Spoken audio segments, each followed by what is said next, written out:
New Classical Macroeconomics Part 1 Rational Expectations Hypothesis. New classical economics എന്ന് പറയുന്നത് 1970s emerge ചെയ്തൊരു theoretical സിസ്റ്റമാണ്.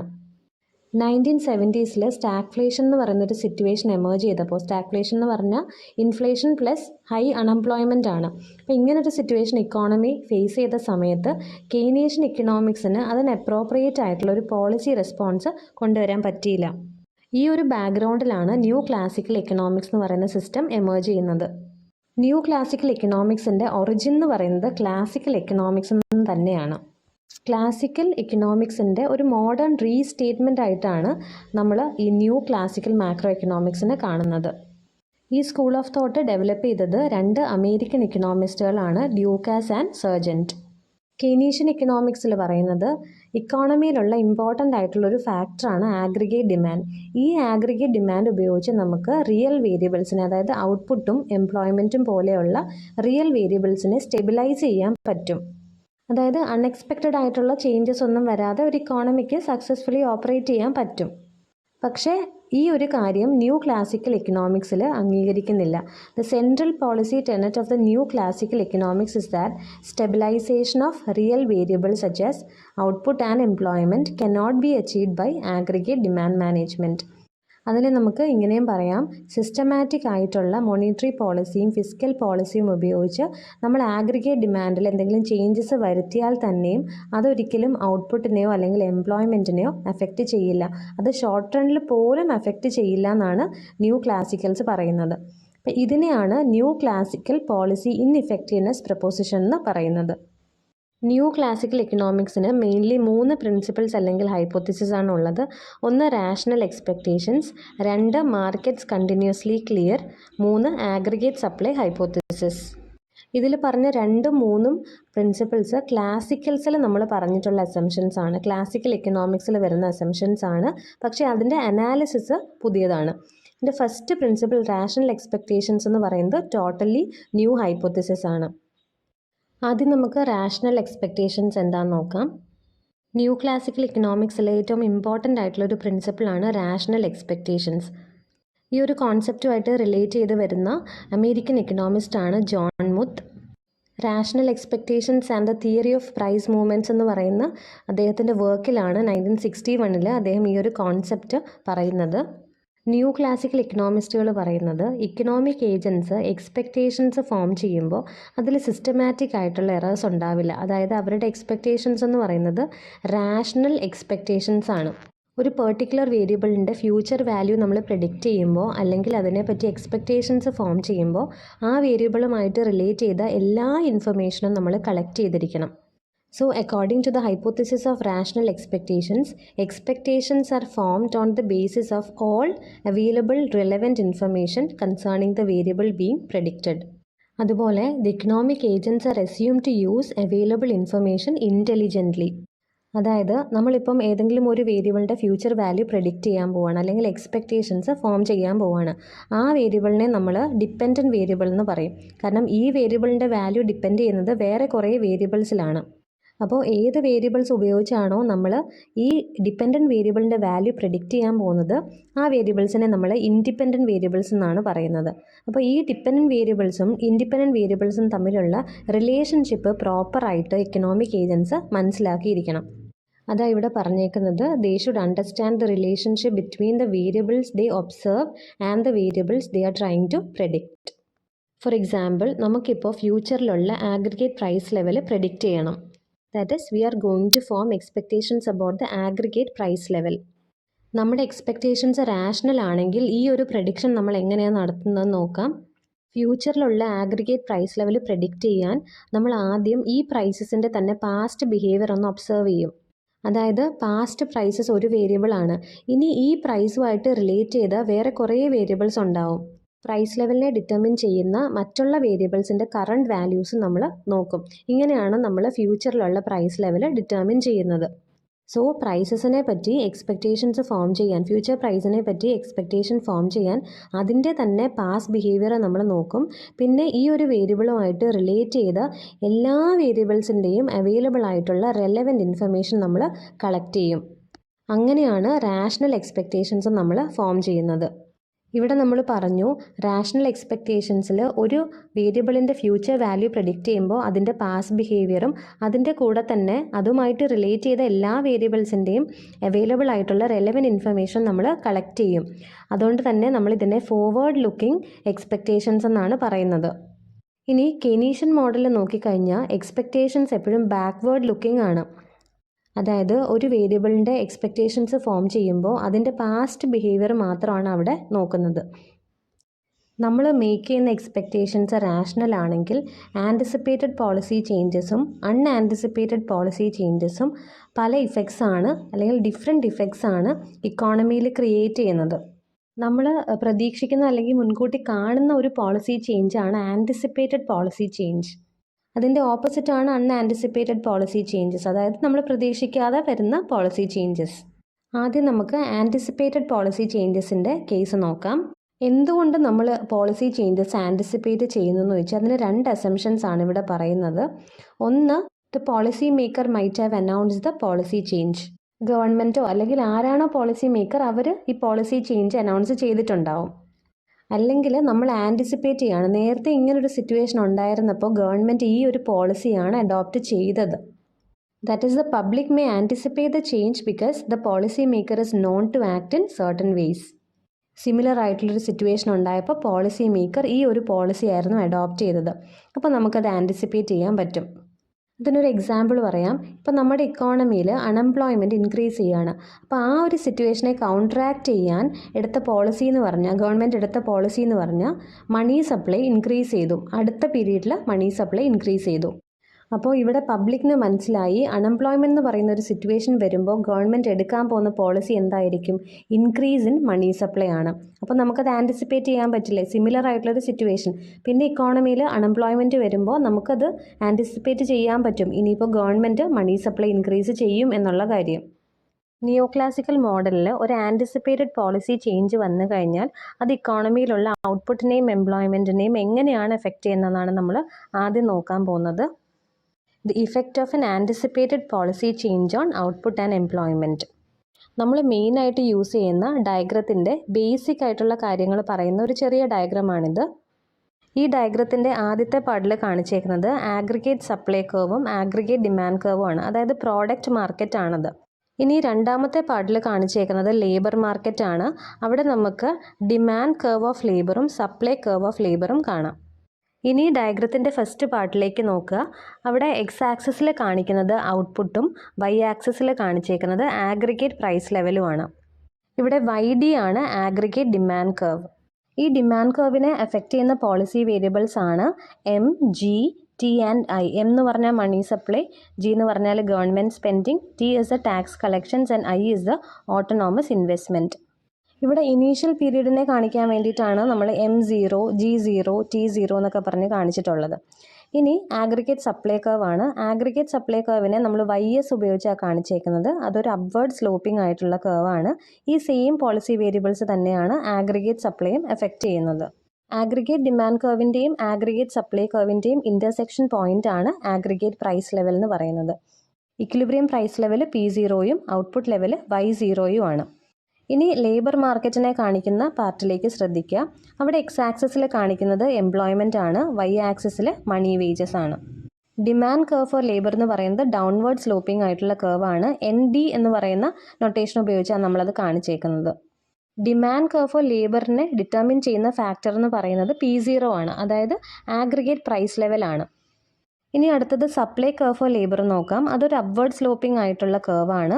NS എന്നാണ് നമ്മൾ അതിനെ ഡിനോട്ട് ചെയ്തേക്കുന്നത്.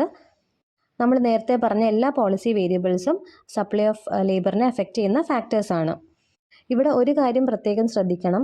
ലേബറിൻ്റെ സപ്ലൈ കർവും അതുപോലെ തന്നെ ആഗ്രിഗേറ്റ് സപ്ലൈ കർവും ഡിപ്പെൻഡ് ചെയ്യുന്നത് ഈ പോളിസി വേരിയബിൾസിൻ്റെ എക്സ്പെക്റ്റഡ് ലെവൽസിലാണ്. It depends upon the expected levels of the policy variables. ഇവിടെ പറഞ്ഞ പോളിസി വേരിയബിൾസ് ഏതൊക്കെയാണ്? മണി സപ്ലൈ, അതുപോലെ ഗവൺമെൻറ് സ്പെൻഡിങ്, ടാക്സ് കളക്ഷൻസ്. അതായത് monetary and fiscal policy variables ആണ് ഇവിടെ നമ്മൾ പറഞ്ഞിട്ടുള്ളത്.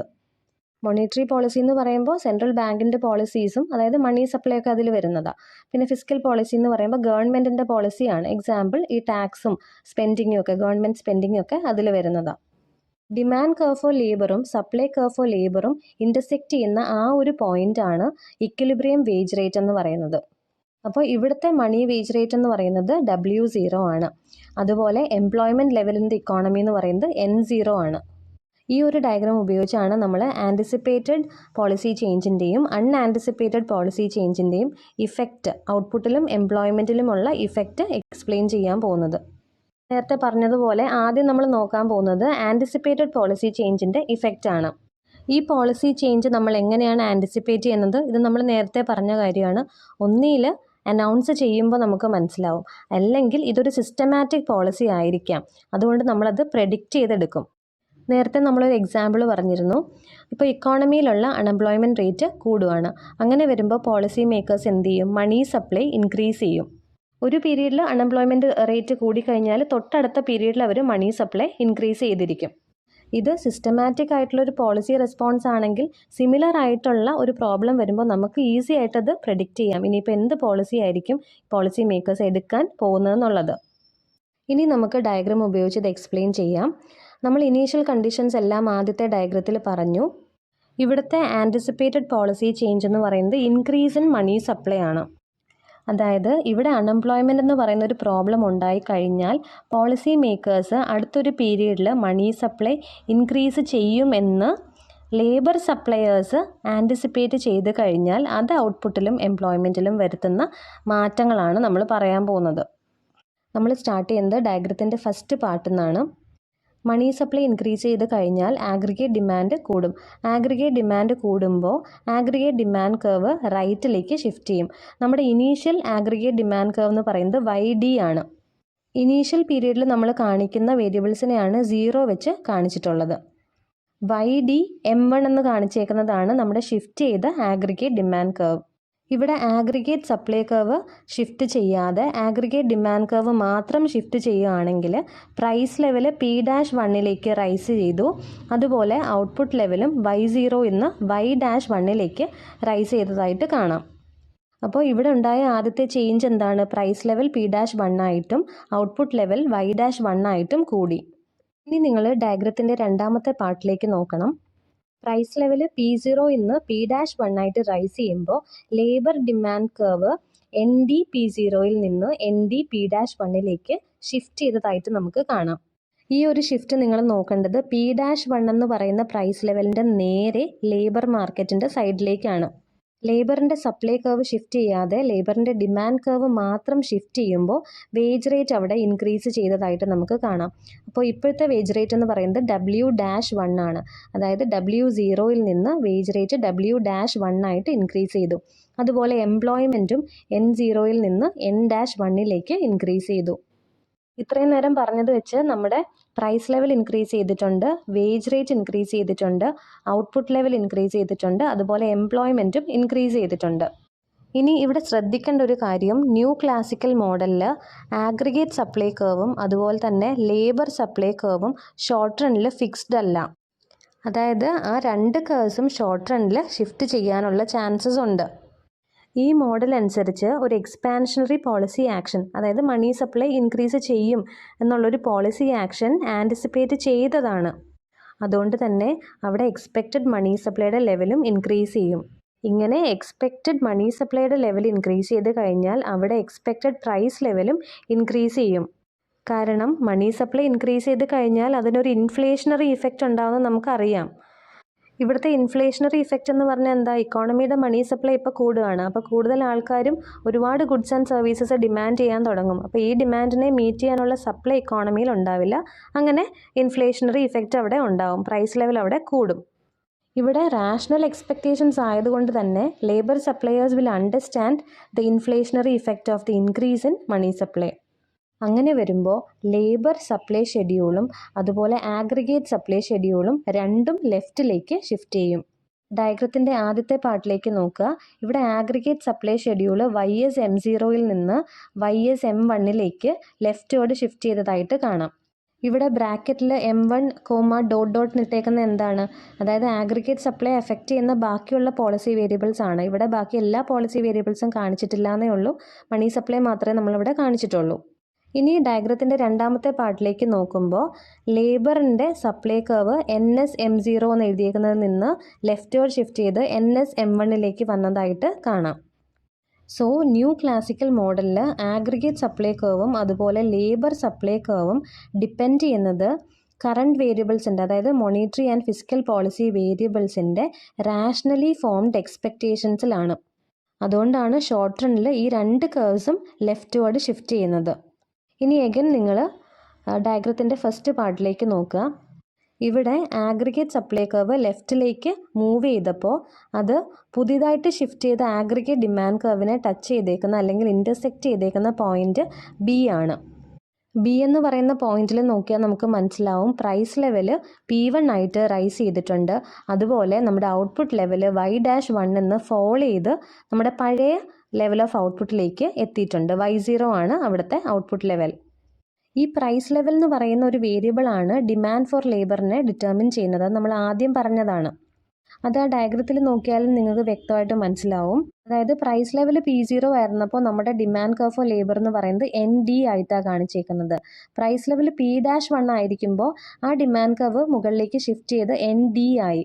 ഇനിയും പ്രൈസ് ലെവൽ P1 ആയപ്പോൾ demand curve four labour again അത് ഷിഫ്റ്റ് ചെയ്ത് ND ആയിട്ട് മാറിയിട്ടുണ്ട്. ഇവിടെ പ്രൈസ് ലെവൽ P1 ആയിട്ട് റൈസ് ചെയ്ത് നമ്മൾ പറഞ്ഞല്ലോ. അതുകൊണ്ടാണ് ഡിമാൻഡ് കർവ് ഫോർ ലേബർ പിന്നെയും റൈറ്റിലേക്ക് ഷിഫ്റ്റ് ചെയ്തത്. ND-P1 എന്ന് പറയുന്ന demand curve four labour NS എന്ന് പറയുന്ന സപ്ലൈ കർവ് ഓഫ് ലേബറിനെ ഇൻ്റർസെക്റ്റ് ചെയ്യുന്ന പോയിന്റ് B1 ആണ്. ഈ ഒരു ഇൻ്റർസെക്ഷൻ പോയിന്റ് ആണ് പുതിയ വേജ് റേറ്റ് തീരുമാനിക്കുന്നത്. പുതിയ വേജ് റേറ്റ് അപ്പം W1 ആയിട്ട് റൈസ് ചെയ്തതായിട്ട് നമുക്ക് കാണാം. പക്ഷേ വേജ് റേറ്റ് W1ലേക്ക് ഇൻക്രീസ് ചെയ്തപ്പോൾ നമ്മുടെ എംപ്ലോയ്മെൻറ്റ് ലെവൽ N-1ൽ നിന്ന് N0യിലേക്ക് ഫോൾ ചെയ്തിട്ടുണ്ട്. അപ്പോൾ പുതിയ ഇക്വിലിബ്രിയം പോയിൻറ്റ്സിൽ എന്താ സംഭവിച്ചത്? ഔട്ട്പുട്ടും എംപ്ലോയ്മെൻറ്റും ഇനീഷ്യൽ ലെവലിലേക്ക് തിരിച്ചു വന്നു. അതായത് ഔട്ട്പുട്ട് Y-1ൽ നിന്ന് Y0യിലേക്ക് കുറഞ്ഞു. അതുപോലെ എംപ്ലോയ്മെൻറ്റ് N-1ൽ നിന്ന് N0യിലേക്ക് ഫോൾ ചെയ്തു. എക്സ്പെക്റ്റേഷൻസ് റാഷണൽ ആകുമ്പോൾ ഷോർട്ട് റൺ പീരീഡിൽ വരുന്ന ചേഞ്ചസ് ആണ് നമ്മളിവിടെ എക്സ്പ്ലെയിൻ ചെയ്തിട്ടുള്ളത്. ഇതിൻ്റെ ഒരു കൺക്ലൂഷനായിട്ട് നമുക്കിങ്ങനെ പറയാം. If expectations are formed rationally, anticipated aggregate demand policy actions will not effect real output or employment even in the short run. അതായത് എക്സ്പെക്റ്റേഷൻസ് നമ്മൾ റാഷണലി ആണ് ഫോം ചെയ്യുന്നതെങ്കിൽ ആഗ്രിഗേറ്റ് ഡിമാൻഡ് പോളിസി ആക്ഷൻസ്, അതായത് ഈ ഇൻക്രീസ് ഇൻ മണി സപ്ലൈ പോലുള്ള actions അത് നമ്മൾ anticipate ചെയ്ത് കഴിഞ്ഞാൽ അതൊരിക്കലും റിയൽ ഔട്ട്പുട്ടിനെയോ എംപ്ലോയ്മെൻറ്റിനെയോ ഷോർട്ട് റണ്ണിൽ പോലും എഫക്റ്റ് ചെയ്യില്ല. The values of real variables such as output and employment will be insensitive to systematic changes in aggregate demand management policies. ഇനി നമ്മൾ നോക്കാൻ പോകുന്നത് what is the effect of an unanticipated policy change on output and employment. അതായത് policy makers കൊണ്ടുവരുന്ന policy changes labour suppliers anticipate ചെയ്യാതിരുന്നാൽ അത് എന്ത് ഇഫക്റ്റാണ് ഔട്ട്പുട്ടിലും എംപ്ലോയ്മെൻറ്റിലും കൊണ്ടുവരുന്നത്? ഇത് എക്സ്പ്ലെയിൻ ചെയ്യാൻ നമ്മൾ സെയിം ഡയഗ്രാം തന്നെയാണ് യൂസ് ചെയ്യുന്നത്. ആദ്യം നമ്മൾ പറഞ്ഞ അതേ കാര്യങ്ങളാണ് ഇവിടെയും വരുന്നത്. മണി സപ്ലൈ M0യിൽ നിന്ന് M1ലേക്ക് ഇൻക്രീസ് ചെയ്ത് കഴിഞ്ഞാൽ ആഗ്രിഗേറ്റ് ഡിമാൻഡ് കർവ് YD M0യിൽ നിന്ന് YD M1ലേക്ക് റൈറ്റ് വേർഡ് ഷിഫ്റ്റ് ചെയ്യും. അതാണ് ഡയഗ്രത്തിൻ്റെ ഫസ്റ്റ് പാർട്ടിൽ കാണിച്ചേക്കുന്നത്. ഇവിടെ ഉണ്ടായേക്കുന്ന മണി സപ്ലൈയിൽ വന്ന ഇൻക്രീസ് എന്ന് പറയുന്നത് അൺആൻറ്റിസിപ്പേറ്റഡ് ആണ്. അതുകൊണ്ട് തന്നെ നമ്മളിതിനെ മോണിറ്ററി സർപ്രൈസ് എന്നാണ് പറയുന്നത്. ആഗ്രിഗേറ്റ് ഡിമാൻഡ് കർവ് YD M0യിൽ നിന്ന് YD M1ലേക്ക് ഷിഫ്റ്റ് ചെയ്യുമ്പോൾ പ്രൈസ് ലെവൽ P0യിൽ നിന്ന് P-1ലേക്ക് റൈസ് ചെയ്യും. ഇനി ഡയഗ്രത്തിൻ്റെ സെക്കൻഡ് പാർട്ടിലേക്ക് നോക്കുക.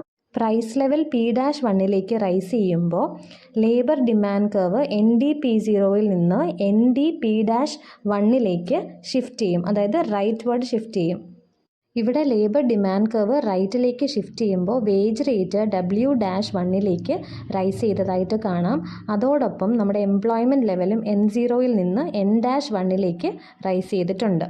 Increase in money supply anticipate ചെയ്യുന്നില്ല എങ്കിൽ 2 ഷിഫ്റ്റ്സ് മാത്രമാണ് ഷോർട്ട് റണ്ണിൽ പോസിബിൾ ആകുന്നത്. ഒന്ന് ആഗ്രിഗേറ്റ് ഡിമാൻഡ് കർവിൻ്റെ റൈറ്റ് വേർഡ് ഷിഫ്റ്റും ഒന്ന് ലേബർ ഡിമാൻഡ് കർവിൻ്റെ റൈറ്റ് വേർഡ് ഷിഫ്റ്റുമാണ്. Increase in money supply anticipate ചെയ്ത സമയത്ത് നമ്മൾ വേറെ 2 ഷിഫ്റ്റും കൂടെ കണ്ടു. അതെന്തൊക്കെയായിരുന്നു? ആഗ്രിഗേറ്റ് സപ്ലൈ കർവ് ലെഫ്റ്റിലേക്ക് ഷിഫ്റ്റ് ചെയ്യുന്നു.